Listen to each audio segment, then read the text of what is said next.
সবার প্রথমে আপনাদের সবাইকে এখন এই ভিডিওটিতে একটি লাইক করে দিতে হবে এবং নিচে থাকা লাল কালারের সাবস্ক্রাইব বাটন থেকে সবাইকে সাবস্ক্রাইব করে সাদা করতে হবে এবং পাশে থাকা বেল আইকন থেকে অল সিলেক্ট করে দিতে হবে।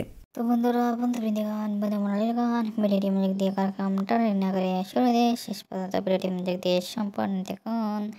তো বন্ধুগণ আমরা প্রাথমিক অবস্থাতেই অর্থাৎ প্রাথমিক পরিস্থিতিতে একটি গ্রিন স্ক্রিন আমরা সুন্দর করে ব্যাকগ্রাউন্ডের মধ্যে করে নিয়েছিল। দ্বিতীয় পর্যায়ে আমরা প্লাস একটি কালারের মাধ্যমে গ্যালারির মধ্যে হতে আমরা অসংখ্য ছবিগুলোর মধ্যে হতে আমরা আমাদের মনের পছন্দের একটি ছবি সুন্দর করে সিলেক্ট করে নিই।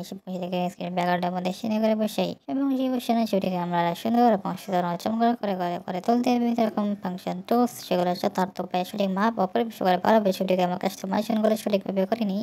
এরপর প্রথম ছবিটির উপর বাঁধি একরকম একটি ছবি বসিয়ে নিই। বসে এই ছবিটিকে প্রথম ছবির মধ্যে ভালোভাবে এডিটিং কাস্টমাইজ ও অ্যাডজাস্টমেন্টগুলো সঠিকভাবে করে গ্যালারিতে সুন্দর করে আমরা সেভ করি। তাহলে আমাদের অসাধারণ গ্রিন স্ক্রিন এডিটিং